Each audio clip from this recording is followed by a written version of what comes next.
Hello बच्चा party. मैं अभिषेक SP sir स्वागत करता हूं आपके अपने चैनल में जिसका नाम है बायोलॉजी प्लेलिस्ट।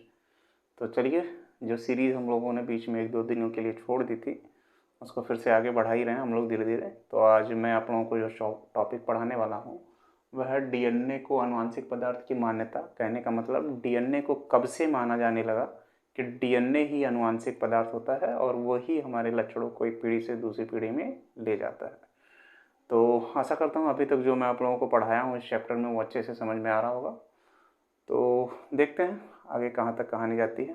ठीक है, तो आप लोग को एक सूचना है कि जो मेरे पुराने बच्चे थे इस साल बोर्ड एग्ज़ाम दिए, उसमें से कुछ बच्चे नीट भी दिए थे जिनको मैंने प्रिपेयर कराया था। ठीक है, और कुछ बच्चे ऐसे भी थे जो बीएससी नर्सिंग वाले थे, कुछ बायोटेक्नोलॉजी वाले थे, मेरे ही पढ़ाए हुए बच्चे हैं।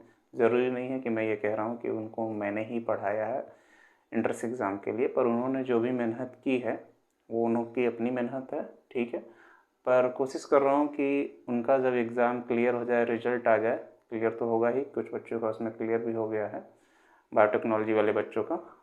कुछ लोग दिल्ली में गए थे पेपर देने के लिए, दिल्ली यूनिवर्सिटी के लिए, तो उनके इंटरव्यू लेके आया। कुछ बच्चे बीएससी नर्सिंग का एग्ज़ाम देंगे, उनके इंटरव्यू लेके आए, क्योंकि उन बच्चों के पीछे थोड़ी बहुत हो या ज़्यादा हो, कुछ ना कुछ तो मेहनत की ही गई है कि उनका रिज़ल्ट अच्छा है। तो उनके इंटरव्यू को लेके मैं आऊँगा, उनसे बातचीत हुई है, वो इंटरव्यू के लिए आएंगे, कुछ चीज़ें उन लोगों से आप लोगों को भी पता चलेगी। बीएससी नर्सिंग की नहीं, नीट की तैयारी की नहीं, तो कम से कम बोर्ड के एग्ज़ाम की तैयारी कैसे करें इस बारे में ही उन लोगों से बातें की जाएंगी। तो इतना तो वो लोग ज़रूर करेंगे मेरे लिए, क्योंकि जब भी उन्होंने कॉल किया है, दिन हो या रात हो, 1 बज रहे हो, 2 बज रहे हो, तो उनको सारी चीज़ें समझाई गई हैं। सवाल उन लोगों में ने भी काफ़ी मेहनत की है, रात को भी पढ़ाई की है, काफ़ी पढ़ाई की है, उनके भी कैरियर का सवाल था। ठीक है, तो चलिए ठीक है, यही बात है कि उन बच्चों के इंटरव्यूज़ आएंगे तो देखिएगा, अच्छा लगेगा, समझ में आएंगी चीज़ें। ठीक है ना, तो चलो शुरू करते हैं। ये कुछ डाटा है जो मैंने पहले से लिख के रख दिया है, तो अगर मैं थोड़ी देर के लिए यहाँ किनारे रहूँ तो आप लोग इसको स्क्रीनशॉट ले सकते हैं। ठीक है, लिखना पड़ता बार बार, इसलिए मैंने इसको पहले से लिख दिया। कट तो नहीं रहा कहीं पे? ठीक है, सारी चीज़ चलिए। चलो, कह रहा है कि डीएनए हमारे लक्षणों को एक पीढ़ी से दूसरी पीढ़ी में ले जाता है, इसलिए डीएनए को हम आनुवांशिक पदार्थ या जेनेटिक मटेरियल कहते हैं। तो वह लक्षण जो एक पीढ़ी से दूसरी पीढ़ी में जाते हैं या माता पिता से हमारे अंदर आते हैं संतानों में, उनको ले आने का काम डीएनए करता है। ये बात कैसे साबित हुई, ठीक है ना, इसे सिद्ध कैसे किया? तो इसको एकदम शुरुआती दौर से लिया जा रहा है, जब माइक्रोस्कोप बनाया गया, कोशिका की खोज हुई, वहाँ से। तो देखो, मैं यहाँ से बोलना स्टार्ट कर रहा हूँ कि सबसे पहले रॉबर्ट हुक नामक एक साइंटिस्ट थे जिन्होंने 1665 ईस्वी में कोशिका की खोज की। ठीक, उसके बाद 1831 में रॉबर्ट ब्राउन, दोनों में कंफ्यूज मत होइएगा, एक रॉबर्ट हुक हैं जिन्होंने कोशिका की खोज की और दूसरे हैं रॉबर्ट ब्राउन, ये 9th के बुक में दिया है। ठीक है ना, हालांकि मैं इसको 12th में पढ़ा रहा हूँ क्योंकि ज़रूरत है। जिसके बाद रॉबर्ट ब्राउन नामक साइंटिस्ट ने 1831 में न्यूक्लियस की खोज की। ठीक, तो सबसे पहले रॉबर्ट हुक ने 1665 ईस्वी में कोशिका की खोज की। कैसे खोज की वो सब 9th में, उससे मतलब नहीं है। उसके बाद रॉबर्ट ब्राउन ने 1831 में किसकी खोज की? न्यूक्लियस की। और जब न्यूक्लियस की खोज हो गई तो उसके पश्चात 1842 में एक साइंटिस्ट हैं जिनका नाम है नागेली, उन्होंने कैरियोकाइनेसिस, कैरियोकाइनेसिस मतलब केंद्रक विभाजन, कैरियो मतलब होता है न्यूक्लियस, काइनेसिस मतलब होता है डिवीजन या विभाजन। तो नागेली ने 1842 में कैरियोकाइनेसिस के टाइम पर कुछ फिलामेंटस संरचनाओं को देखा। किसमें? केंद्रक के अंदर धागेनुमा संरचनाओं को देखा। ठीक है ना, जिसे 1842 के बाद 1888 में वाल्डेयर नामक साइंटिस्ट ने क्या कहा? क्रोमोसोम। तो सीधे सीधे अगर एक वर्ड पूछा जाए कि क्रोमोसोम या गुणसूत्र की खोज किसने की थी, तो उसे लिखेंगे हम लोग क्या? वाल्डेयर ने। कब? 1888 में। लेकिन अगर कह रहा है कि गुणसूत्र को देखा किसने था पहले, लेकिन उन्होंने वो नहीं बता पाया कि वो क्या है, तो वो थे कौन? नागेली। क्योंकि केंद्रक के अंदर जो फिलामेंटस या धागे नुमा संरचना है उसे क्या कहते हैं? क्रोमोसोम। तो 1665 ईस्वी में रॉबर्ट हुक द्वारा सबसे पहले कोशिका की खोज हुई, जिसके पश्चात 1831 में रॉबर्ट ब्राउन द्वारा केंद्रक की खोज हुई और जिसके बाद 1842 में नागेली ने कैरियोकाइनेसिस या केंद्रक विभाजन के समय पर केंद्रक के अंदर कुछ फिलामेंटस या धागे नुमा संरचनाओं को देखा। ठीक है, जिसे 1888 में वाल्डेयर नामक साइंटिस्ट ने क्रोमोसोम या गुणसूत्र नाम दिया। ये एक लंबा समय था, कब से कब तक, 1842 से 1888 तक का। इस बीच में हुआ क्या कि इस बीच 1842 से 1888 के बीच में इतनी सारी क्रियाएं हुई। उसमें हुआ क्या, जब कैरियोकाइनेसिस के समय 1842 में नागेली ने उन फिलामेंटस संरचनाओं को देखा तो वो उसको नाम नहीं दे पाए कि ये क्या है, क्या करता है, क्या नहीं करता है। उसी बीच में 1858 में एक साइंटिस्ट थे जिनका नाम था रुडोल्फ विर्चो। उन्होंने कहा ओमनीस सेलुला ई सेलुला, मतलब इसका हिंदी है कि जैसे हम लोग लिखते हैं क्या कि एक सेल है, सेल से बनता है टिश्यू, दिख रहा है, इससे नहीं लिख रहा है, इससे लिख रहा है, ठीक है ना। एक सेल है, सेल से बनता है टिश्यू, टिश्यू से बनता है ऑर्गन, ऑर्गन से बनता है ऑर्गन सिस्टम और ऑर्गन सिस्टम से बनता है बॉडी या शरीर। सेल को क्या कहते हो, कोशिका,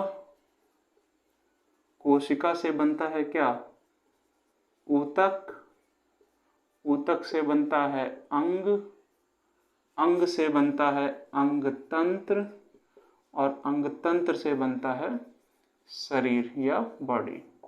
तो किसी भी जीव के शरीर के निर्माण के लिए जो सबसे आवश्यक चीज है वो क्या है, कोशिका। तो दो या दो से अधिक कोशिकाओं के समूह को ऊतक कहते हैं। तो ऊतक का निर्माण कोशिका से, अंग का निर्माण ऊतक से, अंग तंत्र का निर्माण अंग से और शरीर का निर्माण अंग तंत्र से। लेकिन एक ऑब्जेक्शन था कि ये सब जब एक दूसरे से बने हैं तो कोशिका किससे बनी है, तो उसी कोशिका कहाँ से आई ये कोशिका, तो उसके बारे में जो स्टेटमेंट आया वो किसका आया, 1858 ईस्वी में रुडोल्फ विर्चो का। उन्होंने कहा कि ये जो कोशिका है यह पहले से उत्पन्न कोशिकाओं से बनती है, जिसे प्री एग्जिस्टिंग सेल कहते हैं, पहले से उत्पन्न कोशिकाओं से, और उसी को कहा जाता है ओमनी सेलुला ई सेलुला। ठीक, जिसके पश्चात 1869 ईस्वी में फ्रेडरिक मिस्चर ने मरी हुई पश कोशिकाएं, WBC की कोशिकाएं होती हैं, जिन्हें मरी हुई पश कोशिकाओं के केंद्रक में एक ऐसे पदार्थ की खोज की जिसमें फास्फोरस की मात्रा अधिक थी। ठीक, पर प्रोटीन में किसकी मात्रा अधिक होती है, सल्फर। ठीक, हुआ क्या कि 1869 में फ्रेडरिक मिस्चर ने मरी हुई पश कोशिकाओं के केंद्रक में एक ऐसे पदार्थ की खोज की जिसमें फास्फोरस की मात्रा क्या होती है, अधिक होती है, पर प्रोटीन में सल्फर की मात्रा क्या होती है, कम है। तो इसके पहले तक यह माना जाता था कि प्रोटीन एक आनुवंशिक पदार्थ है जो हमारे लक्षणों को एक पीढ़ी से क्या करता है, दूसरी पीढ़ी में ले जाता है, पर प्रोटीन में क्या अधिक होता है, सल्फर। पर जो लक्षण एक पीढ़ी से दूसरी पीढ़ी में जाते थे उसमें क्या अधिक होता था, फास्फोरस।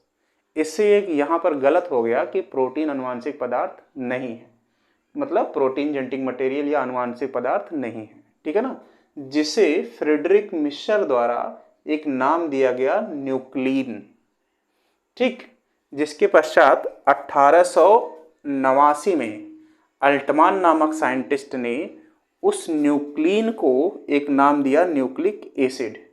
इसलिए न्यूक्लिक एसिड के खोज का श्रेय किसे दिया जाता है, फ्रेडरिक मिस्चर को। इतनी चीजें पूरी तरीके से क्लियर हो गई होंगी कि फ्रेडरिक मिस्चर ने 1869 में मरी हुई पश कोशिकाओं के केंद्रक में एक ऐसे पदार्थ का खोज किया जिसमें फास्फोरस अधिक था, क्या कम, फास्फोरस अधिक था। पर प्रोटीन एक आनुवंशिक पदार्थ होता है ऐसा इसके पहले माना जाता था, पर प्रोटीन में क्या अधिक होता है, सल्फर। तो वह लक्षण जो एक पीढ़ी से दूसरी पीढ़ी में जाते थे उसमें क्या अधिक होता था, फास्फोरस।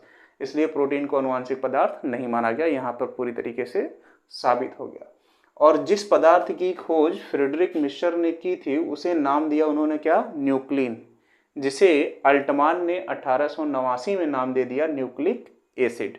इसलिए न्यूक्लिक एसिड की खोज का श्रेय किसको जाता है, फ्रेडरिक मिस्चर को। इतनी चीजें पूरी तरीके से क्लियर होंगी। जैसे ही न्यूक्लिक एसिड नाम दिया गया उसके पश्चात 1893 में एक साइंटिस्ट आए जिनका नाम था कोसेल। उन्होंने कहा कि जो न्यूक्लिक एसिड होता है उसमें 4 प्रकार के नाइट्रोजनस बेस पेयर पाए जाते हैं। तो न्यूक्लिक एसिड में 4 प्रकार के नाइट्रोजनस बेस पेयर पाई जाती है। किसने कहा था? कोसेल ने। कब कहा था? 1893 ईस्वी में। ठीक, जिसमें उन्होंने कहा कि जो नाइट्रोजनस बेस पेयर होते हैं वो 2 प्रकार के होते हैं। पहला प्यूरिन, जिसमें एक होता है ग्वानिन, दूसरा होता है एडिनिन। जबकि दूसरे टाइप है पिरिमिडीन, जिसमें होता है साइटोसिन और थाइमिन, जो कि डीएनए में होता है। लेकिन जो आरएनए की खोज हुई उसमें देखा गया कि मतलब थाइमिन की जगह पर क्या पाया जाता है? यूरेसिल। तो जब डीएनए वाला लेक्चर आप लोग लेंगे तो उसमें ये चीज़ें समझ में आ जाएगी। तो सीधे सीधे अभी याद रखिए कि न्यूक्लिक एसिड में किसने कहा कि 4 प्रकार के नाइट्रोजनस बेस पेयर होते हैं? ग्वानिन, एडिनिन, साइटोसिन और थाइमिन। तो वो कह रहे थे कोशल। और इनकी इस खोज के लिए इन्हें 1910 में क्या दिया गया? नोबेल पुरस्कार। ठीक है ना।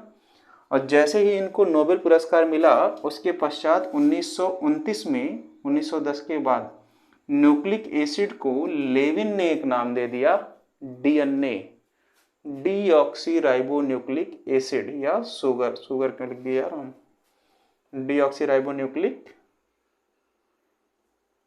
हाँ अच्छा, उसमें पाया जाता है राइबो शुगर, सही लिखे थे। Deoxyribonucleic acid. तो अगर कह रहा है कि डीएनए नाम किसने दिया था? लेविन ने। किसके खोज के पश्चात? कोसेल के खोज के पश्चात। कोसेल ने क्या खोजा था? डीएनए में नाइट्रोजनस बेस पेयर। कितने प्रकार के? तो 4 प्रकार के। कोसेल ने जो न्यूक्लिक एसिड खोजा था, तो न्यूक्लिक एसिड शब्द का प्रयोग किसने किया था? अल्टमान ने। पर न्यूक्लिक एसिड को खोजा किसने था? फ्रेडरिक मिक्सचर ने। उन्होंने उसे क्या नाम दिया था? न्यूक्लिन। तो इतनी चीज़ें पूरी तरीके से आपको अच्छे से समझ में आ गई होंगी। एक बार मैं इसको फिर से रिवाइज करता हूँ। रॉबर्ट हुक ने 1665 ईस्वी में कोशिका की खोज की, जिसके पश्चात रॉबर्ट ब्राउन ने 1831 में न्यूक्लियस की खोज की। इसके पश्चात 1842 में नागेली ने केंद्रक विभाजन या कैरियोकाइनेसिस के टाइम पर केंद्रक के अंदर कुछ फिलामेंटस संरचनाओं को देखा, जिसे वो पूरी तरीके से समझा नहीं पाए। जिसके पश्चात 1888 में एक वाल्डेयर नाम के साइंटिस्ट आए। उन्होंने इन फिलामेंटस संरचनाओं को नाम दिया क्या? क्रोमोसोम या गुणसूत्र। तो गुणसूत्र की खोज का श्रेय किसे जाता है? वाल्डेयर को। लेकिन सबसे पहले देखा किसने था? नागेली ने। जिसके पश्चात ये 1842 से 1888 का जो समय था, इस बीच में इतनी घटनाएं घटित हुई, जिसमें 1858 में एक साइंटिस्ट आए जिन्होंने कहा, रोडोल्फ विर्चो जिनका नाम था, उन्होंने कहा कि ओमनी सेलुला टू सेलुला, या कोशिका का निर्माण पहले से उत्पन्न कोशिकाओं से होता है। ठीक, इसी बीच 1869 में फ्रेडरिक मिक्सचर नाम के एक साइंटिस्ट आए। उन्होंने मरी हुई पशु कोशिकाओं के केंद्रक में एक ऐसे पदार्थ की खोज की जिसमें फास्फोरस अधिक होता है। और इसके पहले यह माना जाता था कि जो हमारा आनुवांशिक पदार्थ है वो प्रोटीन, पर प्रोटीन में सल्फर अधिक होता है। पर जो लक्षण एक पीढ़ी से दूसरी पीढ़ी में जा रहे थे उसमें क्या अधिक होता था? फास्फोरस। तो प्रोटीन को आनुवांशिक पदार्थ से हटा दिया गया कि प्रोटीन आनुवांशिक पदार्थ नहीं होता है। जिसके पश्चात अल्टमान ने 1889 ईस्वी में फ्रेडरिक मिक्सचर द्वारा खोजे गए पदार्थ को एक नाम दिया न्यूक्लिक एसिड, जिसे फ्रेडरिक मिक्सचर ने क्या कहा था? न्यूक्लिन। तो उसका नाम बदल कर कौन कर दिया? Nucleic acid. किसने कर दिया? अल्टमान ने। इसलिए न्यूक्लिक एसिड की खोज का श्रेय किसे हो जाता है? फ्रेडरिक मिक्सचर को। अल्टमान के नाम के प्रयोग करने के बाद कोसेल नामक एक साइंटिस्ट है 1893 में। उन्होंने क्या कहा कि जो न्यूक्लिक एसिड होता है उसमें 4 प्रकार के नाइट्रोजनस बेस पाए जाते हैं, जैसे जो 2 प्रकार के होते हैं जो प्यूरिन और पिरिमिडिन कहलाते हैं, जिसमें ग्वानिन, एडिनिन, साइटोसिन और थाइमिन नामक नाइट्रोजनस बेस पेयर पाए जाते हैं। जबकि आरएनए में इसी के स्थान पर टी की जगह यूरेसिल होता है, थाइमिन की जगह पे, जिसके लिए 1910 में इन्हें क्या मिला? नोबेल पुरस्कार। और इनके नोबेल पुरस्कार के पाने के पश्चात 1929 में न्यूक्लिक एसिड को लेविन नामक साइंटिस्ट ने क्या नाम दे दिया? डीएनए, या डीऑक्सीराइबोन्यूक्लिक एसिड। ठीक है ना। तो चलिए, आशा करता हूँ ये आप लोगों को पसंद आया होगा। अब कह रहा है कि डीएनए ही हमारा आनुवांशिक पदार्थ है। इसके समर्थन में कुछ वैज्ञानिकों के एक्सपेरिमेंट आए, उसको मैं समझाने की कोशिश कर रहा हूँ। ठीक है ना। तो फिलहाल मैं इसको अब मिटाने जा रहा हूँ, ठीक है ना। 1 मिनट, देखो यार कैसे साफ करना पड़ रहा है। तो इंटरव्यू को जरूर देखिएगा, बच्चों से तो बात हो गई है फिलहाल, ठीक। देखते हैं कब आता है। अभी तो फिलहाल एंट्रेंस एग्ज़ाम वगैरह देंगे, केवल नीट का ही पेपर हुआ है, तो देखते हैं, समझाएंगे सब कैसे की तैयारी की जाए कैसे ना की जाए, क्योंकि उन लोगों ने भी तैयारी की नहीं थी। बोर्ड एग्ज़ाम ने जो तैयारी की हुई है उसी बेस पे ही पेपर दिए हैं सब लोग। फिर भी मेहनत तो मेहनत ही होता है, नॉलेज नॉलेज ही रहेगा। चलो ये हो गया साफ, चमका तो नहीं पाएंगे तुरंत, ठीक, इतने से काम चल जाएगा, ठीक है ना। ओके, ठीक है, साफ हो गया। देखो अब कह रहा है कि डीएनए एक अनुवांशिक पदार्थ है, इसको मान्यता तो मिल गई, ठीक है ना, पर उसके समर्थन में कुछ एक्सपेरिमेंट भी चाहिए ताकि पता चले कि हाँ डीएनए ही अनुवांशिक पदार्थ हो। तो उसमें जो पहला एक्सपेरिमेंट आता है वो आता है ग्रिफिथ का, ग्रिफिथ GRIFFITH। और कब इन्होंने एक्सपेरिमेंट किया था? 1928 में। देखो ग्रिफिथ ने किया क्या, उन्होंने निमोनिया रोग के जीवाणुओं को लिया, ऐसे जीवाणुओं को जो रोग को क्या करते हैं, फैला सकते हैं। तो निमोनिया रोग के जीवाणुओं को लेकर उन्हें हीट द्वारा गर्म करके मार दिया, तो उनके शरीर में जितने भी सेल ऑर्गेनेल्स होते हैं, कोशिका के कण होते हैं जीवाणु के शरीर में, पूरी तरीके से खत्म हो गए। डीएनए बचा हुआ है, क्योंकि डीएनए खत्म नहीं होता। फिर उस डीएनए को लेकर ऐसे जीवाणुओं में डाला जो रोग नहीं फैला सकते हैं। पहले निमोनिया रोग के जीवाणुओं को लिया जिन्हें डिप्लोकोकस निमोनी या स्ट्रेप्टोकोकस निमोनी कहते हैं, उन्हें हीट के द्वारा क्या किया, उन्होंने मार दिया। और फिर उन जीवाणुओं को लेकर जो मर गए हैं, उनके डीएनए को लेकर किसी ऐसे जीवाणु के साथ जो रोग फैला नहीं सकते हैं, मतलब वो नॉन पैथोजेनिक होते हैं, वो बीमारी नहीं फैलाते हैं, लेकर इंजेक्शन की सहायता से चूहों के शरीर में क्या किया, इंजेक्ट कर दिया। लेकिन चूहों की निमोनिया रोग के कारण क्या हो गई, मृत्यु हो गई। इसके बाद उन्होंने ये देखा कि जो जीवाणु उनके शरीर में डाले गए थे वो तो रोग नहीं फैला सकते थे, लेकिन जो डीएनए डाला गया था उसमें रोग के फैलाने वाले लक्षण थे। तो वो रोग फैलाने वाले लक्षण ऐसे जीवाणुओं में चले गए जो रोग नहीं फैला सकते थे, तो वो भी किस में चले, कैसे बन गए, पैथोजेनिक हो गए, मतलब रोगजनक हो गए। जिससे ये ज्ञात हुआ कि डीएनए के लक्षण एक पीढ़ी से दूसरी पीढ़ी में डीएनए की सहायता ही से ही जाते हैं। और चूहों की डेथ हो गई तो उससे ये पता चला कि क्या, कि डीएनए ही एक अनुवांशिक पदार्थ हो सकता है जो उन लक्षणों को एक पीढ़ी से दूसरी पीढ़ी में ले जाएगा, क्योंकि बाकी सेल ऑर्गेनेल्स तो हीट के कारण क्या किए गए थे, नष्ट कर दिए गए थे। तो ग्रिफिथ ने अपना प्रयोग कब किया था, 1928 में। इसमें उन्होंने क्या किया था, निमोनिया रोग के जो जीवाणु होते हैं, डिप्लोकोकस निमोनी,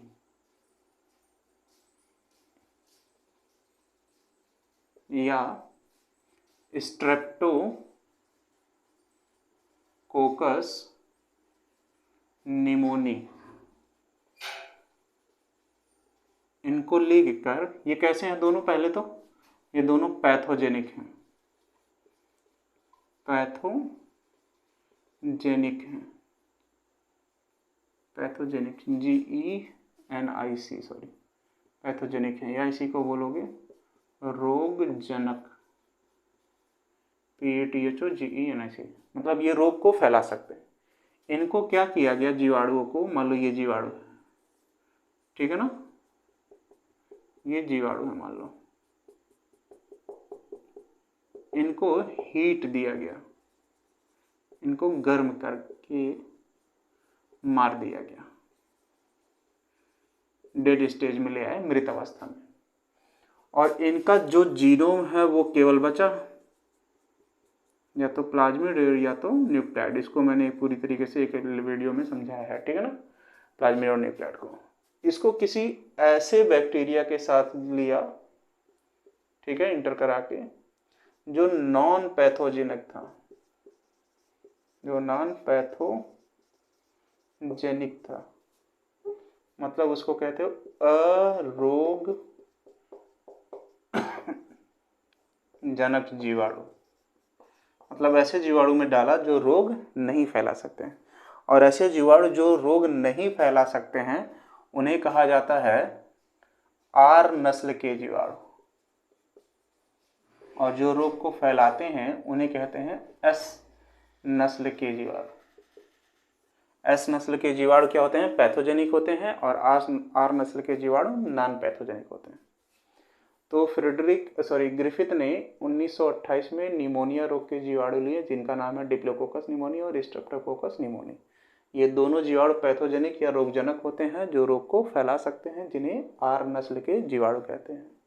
इनको हीट के द्वारा गर्म किया और मार दिया, और इनके जीनोम को मतलब डीएनए को, चाहे प्लाज्मिड हो या न्यूक्लियड को, ऐसे जीवाणु के साथ लिया जो नॉन पैथोजेनिक था और वो रोग नहीं फैला सकता। तो ऐसे जीवाणु जो रोग नहीं फैला सकते उन्हें कहा जाता है आर नस्ल के जीवाणु। इन जीवाणुओं को क्या किया? इंजेक्शन की सहायता से। क्या किया? इंजेक्शन की सहायता से इन जीवाणुओं को इसके अंदर भरा, और इंजेक्शन की सहायता से किसको लगा दिया? चूहों को लगा दिया, जिसके कारण चूहे की क्या हो गई? डेथ हो गई। तो जबकि एक ऐसा जीवाणु था जो रोग नहीं फैला सकता था, लेकिन जब उसमें ये वाला जीनोम आ गया तो ये भी रोग को फैलाने लगा। मतलब ये जीवाणु आर नस्ल से किस में बदल गया? एस नस्ल में। तो ये भी कैसा हो गया? पैथोजेनिक। तो ये माना गया कि डीएनए ही उस लक्षण को, हानिकारक लक्षण को एक पीढ़ी से दूसरी पीढ़ी में क्या किया होगा? ले गया होगा। तो जिससे ये साबित हुआ कि डीएनए आनुवांशिक लक्षणों को एक पीढ़ी से दूसरी पीढ़ी में ले जाता है। तो ये ग्रिफिथ का प्रयोग था। ठीक, अब आते हैं किसी दूसरे एक्सपेरिमेंट पे। ठीक, स्क्रीनशॉट लेना चाहिए था, चलो ठीक है, यहाँ हेडिंग डाल लेना ग्रिफिथ 1928, बाकी तो वही है। वीडियो रोक के स्क्रीनशॉट ले सकते हो। ठीक है,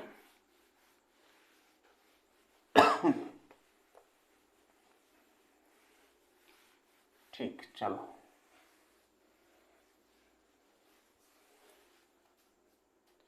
देखो, जो दूसरा एक्सपेरिमेंट है वो है ओसवाल्ड एवरी का। ओसवाल्ड एवरी का। और इन्होंने अपना एक्सपेरिमेंट कब किया था? 1932 में। किसके साथ? दो लोगों के साथ। एक थे मैकलियॉड या और मैककार्टी, हाँ ये दो लोग थे। ठीक, एक थे मैकलियॉड और दूसरे हैं हाँ ये भी क्या है? मैककार्टी। कब? 1944 में। ठीक, हाँ यही है। ठीक है, पूरी तरीके से देखो, इसके पहले जिन्होंने डीएनए का एक आनुवंशिक पदार्थ है उसका समर्थन करने वाले कौन है? ग्रिफिथ।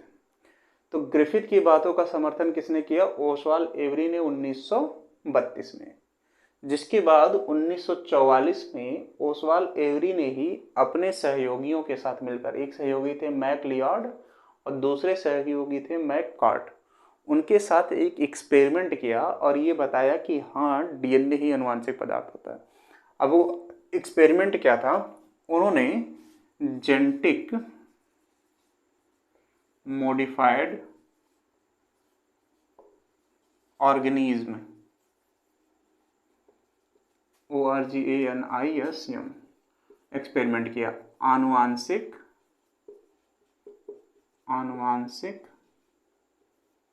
रूपांतरित जीव प्रयोग किया। आनुवांशिक रूपांतरित जीव प्रयोग क्या होता है? कहने का मतलब, अभी मैं आप लोगों को समझा रहा था आर नस्ल के जीवाणु और यस नस्ल के जीवाणु।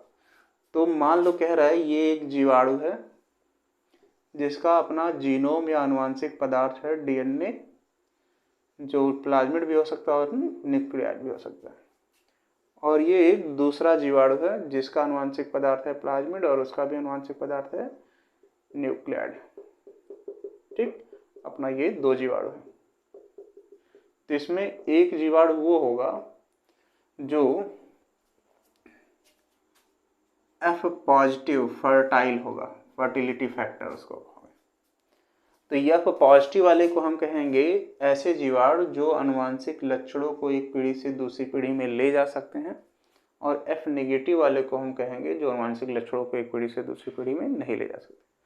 तो उन्होंने किया क्या कि इसका जो जीनोम है उसको निकाला और इसके अंदर डाल दिया और इसके क्या किया, जोड़ दिया बायोटेक्नोलॉजी की क्रिया द्वारा। वो एक अलग चैप्टर ही आएगा, उसको हम लोग पूरा अच्छे तरीके से लिटिक एंजाइम से निकाला जाता है, उसके बाद डीएनए लाइगेज एंजाइम से जोड़ा जाता है, उससे पहले रिस्ट्रिक्शन एंजाइम से काटा जाता है। ये सब चीज़ें बाद में आएंगी, डिटेल में पढ़ना पूरा चैप्टर ही। तो एक जीवाणु से निकाला, दूसरे जीवाणु में क्या किया, ट्रांसफ़र कर दिया। अब देखा कि ये जो बीमार जीवाणु था ये एक लक्षण को एक पीढ़ी से दूसरी पीढ़ी में नहीं ले जा सकता था, लेकिन जैसे ही ये इसमें डाला गया तो ये भी किस में बदल गया, पॉजिटिव वाले में। मतलब ये भी आनुवंशिक लक्षणों को एक पीढ़ी से क्या करने लगा, दूसरे पीढ़ी में ले जाने लगा। तो ऐसे जीव जिनके आनुवंशिक लक्षण बदल दिए गए हों, जैव प्रौद्योगिकी या बायो टेक्नोलॉजी, TCH क्या हो रहा है यार, बायो TECHNO, टेक्नोलॉजी या जैव प्रौद्योगिकी की क्रिया द्वारा। तो उन जीवों को हम क्या कहते हैं, आनुवंशिक रूपांतरित या जेनेटिक मॉडिफाई ऑर्गेनिज्म। तो अब जब जो नहीं ले जा पा रहा था, अब जो ले जा पा रहा था, वो दोनों एक दूसरे के बराबर हो गए। इस तरीके से ओस्वाल्ड एवरी ने ये कहा कि डीएनए ही आनुवंशिक पदार्थ होता है जो एक पीढ़ी से दूसरी पीढ़ी में स्थानांतरित होता है। इसके बाद एक एक्सपेरिमेंट और आया, जिसके बाद ये विवाद ही समाप्त हो गया कि डीएनए आनुवंशिक पदार्थ होता है या नहीं होता है। ठीक है ना।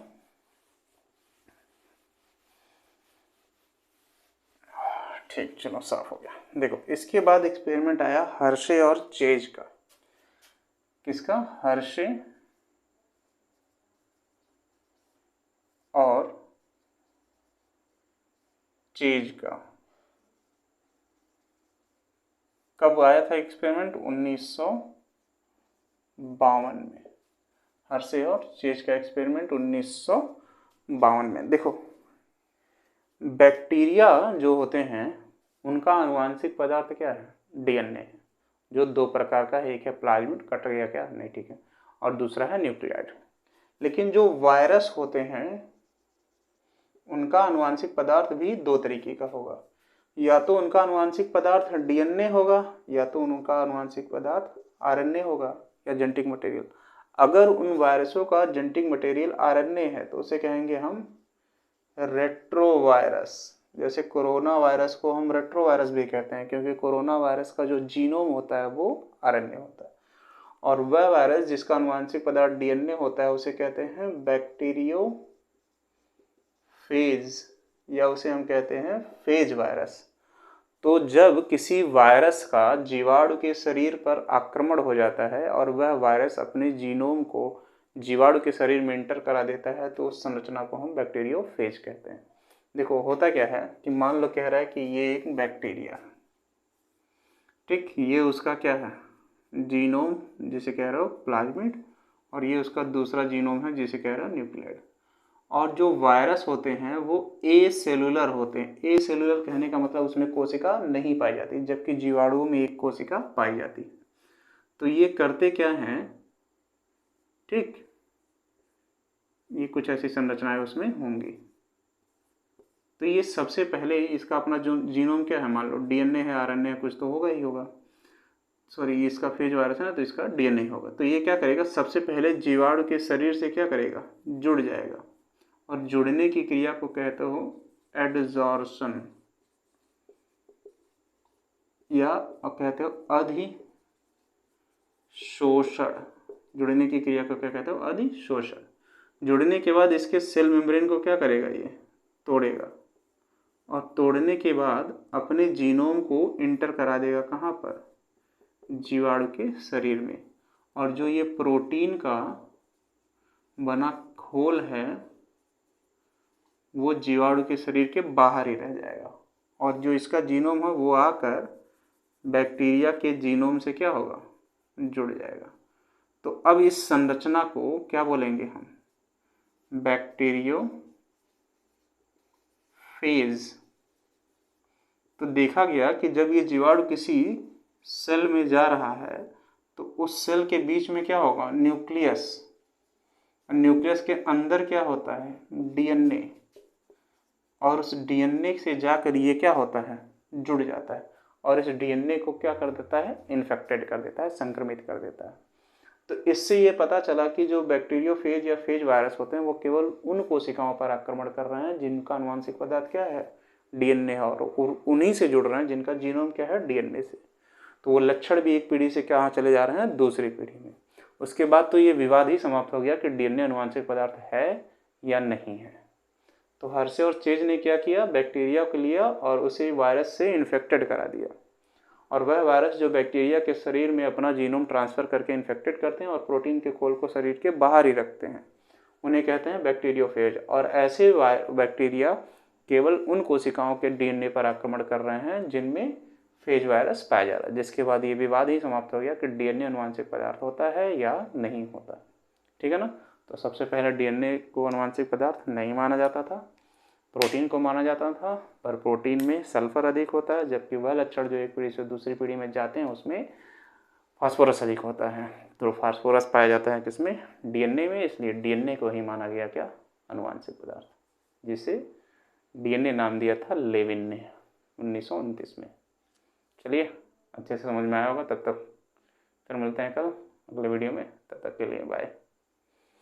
ख्याल रखिएगा अपना, इंटरव्यू वेट करिएगा।